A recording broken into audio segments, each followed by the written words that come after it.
हर कमजोर की जब मैं इस मैदान में उतरा ना तो मैं इस संकल्प लेके उतरा हूं कि जब भी किसी मजलूम पे कोई भी परेशानी पड़ेगी मैं घर नहीं बैठूंगा चैन से। मैंने लाठियां खाई, मैं भी वारिस भाई से कह रहा था, मैंने जेल काटी, मुझे इस बात से कोई अफसोस नहीं, मेरी जान भी चली जाएगी इस देश की मिट्टी के लिए, इस देश के मजलूमों के लिए, तो मैं खुद हंसते हंसते जान दे दूंगा। मेरी बात को आप याद रखना। मेरा नाम चंद्रशेखर आजाद है, मेरी बात को आप याद रखना। मैंने पहले ही दिन आप पता करवा लेना, घुटने टिकवाए थे सरकार से, हमारे साथियों ने हमारा साथ नहीं दिया, वरना इसी बिल को बता दे कैसे जो है ये बिल गिरता। अभी भी मैं आपसे कह रहा हूं कि आप देखना जितना बड़ा विरोध आप लोग नहीं कर पाओगे, उससे बड़ा विरोध हम लोग करके दिखाएंगे। मेरी बात को आप याद रखना। जब मुझे यहां से सरफराज भाई ने न्योता भेजा था, मैं तभी समझ गया था कि एक और जिम्मेदारी आन पड़ी है मेरे ऊपर। और आपको लगता है चंद्रशेखर जिम्मेदारी से भाग सकता है?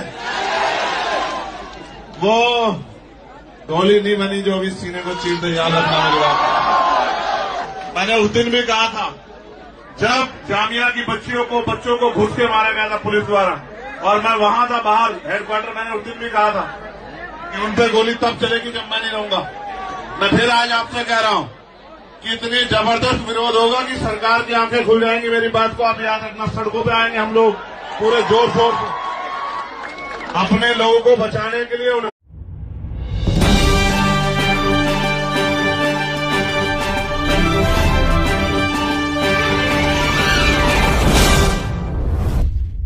इसके हर कमजोर की जब मैं इस मैदान में उतरा ना तो मैं इस संकल्प लेके उतरा हूं कि जब भी किसी मजलूम पे कोई भी परेशानी पड़ेगी मैं घर नहीं बैठूंगा चैन से। मैंने लाठियां खाई, मैं भी वारिस भाई से कह रहा था, मैंने जेल काटी, मुझे इस बात से कोई अफसोस नहीं, मेरी जान भी चली जाएगी इस देश की मिट्टी के लिए, इस देश के मजलूमों के लिए, तो मैं खुद हंसते हंसते जान दे दूंगा। मेरी बात को आप याद रखना।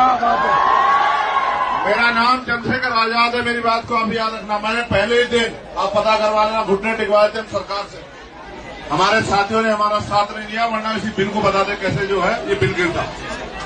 अभी भी मैं आपसे कह रहा हूं कि आप देखना जितना बड़ा विरोध आप लोग नहीं कर पाओगे, उससे बड़ा विरोध हम लोग करके दिखाएंगे। मेरी बात को आप याद रखना। जब मुझे यहां से सरफराज भाई ने न्योता भेजा था, मैं तभी समझ गया था कि एक और जिम्मेदारी आन पड़ी है मेरे ऊपर। और आपको लगता है चंद्रशेखर जिम्मेदारी से भाग सकता है? वो गोली नहीं बनी जो अभी सीने को चीर दे, याद रखना मेरी बात। मैंने उस दिन भी कहा था जब जामिया की बच्चों को घुस के मारा गया था पुलिस द्वारा, और मैं वहां था बाहर हेडक्वार्टर, मैंने उस दिन भी कहा था कि उन पर गोली तब चलेगी जब मैं नहीं रहूंगा।